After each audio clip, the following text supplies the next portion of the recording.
Si te gustan las historias aterradoras, ten mucha precaución porque estoy a punto de contarte la historia más cruda que me han mandado a este canal.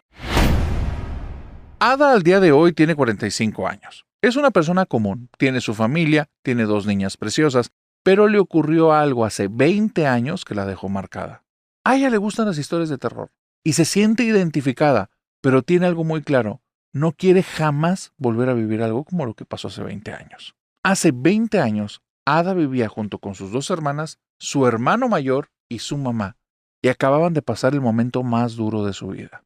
El papá, en un accidente en moto, perdió la vida y pasó a otro mundo.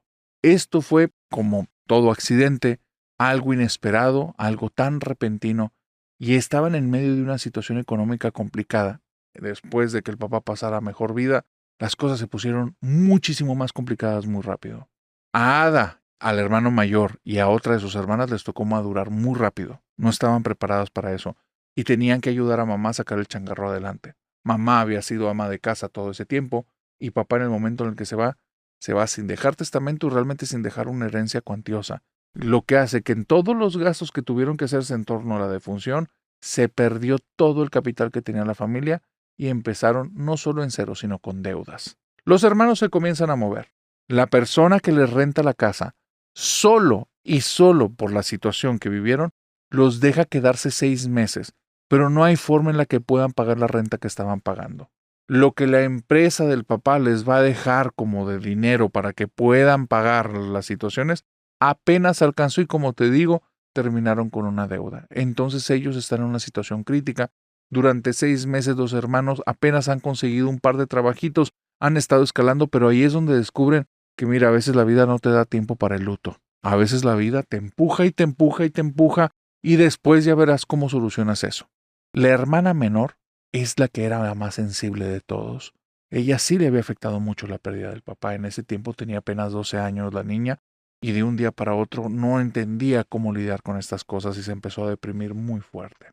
La mamá estaba haciendo el frente a la situación y en momentos la veías llorar y en otros momentos animando a la familia. Era una mujer muy entera. Y bueno, Ada me dice, narrador, fueron momentos muy complicados. Nos unieron mucho como familia, nos conocimos más, también tuvimos unos choques tremendos, pero acabando el plazo de los 6 meses de la casa, nos vimos en una situación bien complicada. Mi papá no se había acostumbrado a vivir en ciertos lugares. No éramos gente rica, para nada. Pero digamos que estaba él en la lucha de tener cierto nivel económico. Clase media trabajadora. Pero ya no lo alcanzábamos, ni trabajando 4. Ni mamá, ni yo, ni mis 2 hermanos. Estábamos trabajando los 4 y no alcanzábamos el sueldo de papá ni de cerquita. Tuvimos que aceptar la realidad como era y empezamos a buscar en lugares cada vez más lejanos de las zonas a las que estábamos acostumbrados a estar. Y eso fue otro golpe.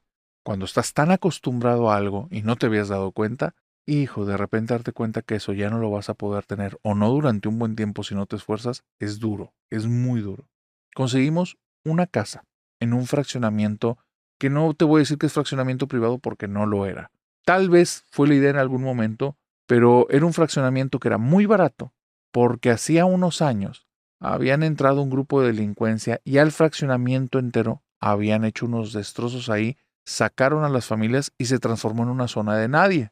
Hace 2 años comenzaron a reconstruir el lugar porque ya había bajado la delincuencia en la ciudad tremendamente y ese lugar apenas estaba repoblando. Pero las personas no querían ir ahí porque había sido un lugar donde pues hicieron sus cosas. Yo creo que lo puedes entender. Nosotros no nos quedó de otra. Elegimos una de las casitas de ese fraccionamiento. Era lo que nos alcanzaba entre todos y con eso no quedábamos tan ahorcados. Estaba muy lejos de los trabajos. Mi hermano tuvo que buscar un trabajo más cerca de la zona porque era imposible llegar al otro. En fin, todos haciendo un esfuerzo. Pero esa casa tenía algo, porque desde que llegamos, como a las 2 o 3 semanas, empezaron a ver cosas raras. La luz estaba siempre intermitente, empezaban a parpadear los focos, se quemaban continuamente focos de ciertas zonas. La comida se podría súper rápido y mi hermana menor empezaba a hablar sola, no con alguien, sola. Se quedaba como oída y empezaba como a decir cositas así en voz baja.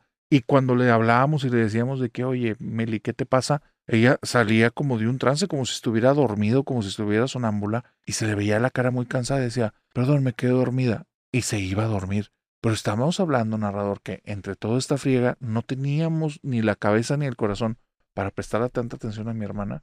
Pasaron como 2 meses y en esos 2 meses nos dimos cuenta ya cuando estaba crítica la cosa.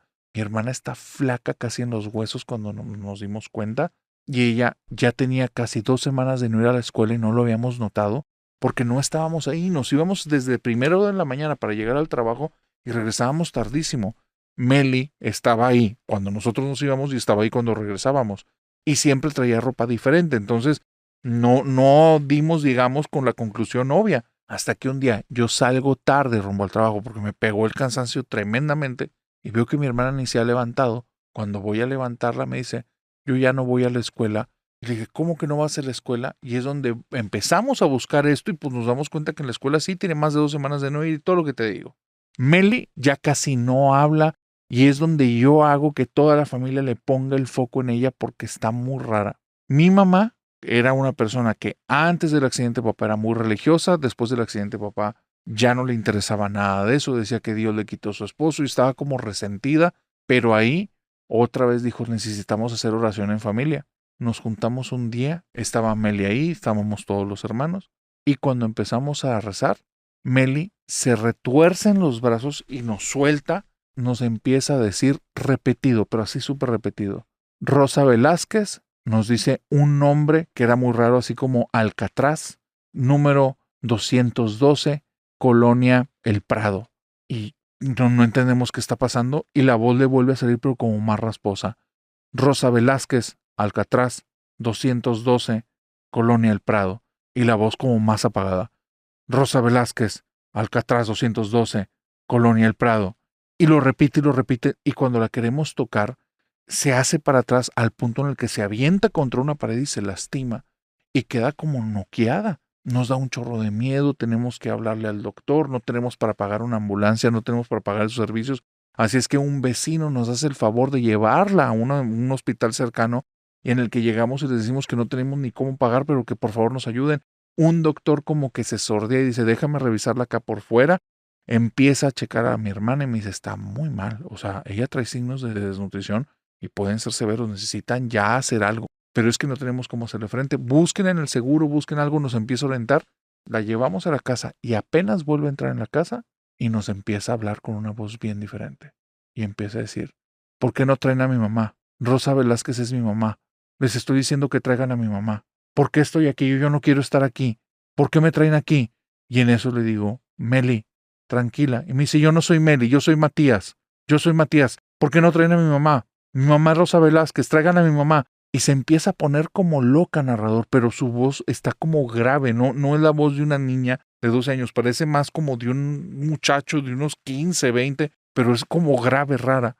Cuando yo la quiero abrazar para decirle que se tranquilice, me dice, no me hagas hacerte daño, yo no sé quién eres tú, yo soy Matías, aquí me hicieron cosas en esta casa. Y nos empieza a explicar unas cosas que nos deja horrorizados.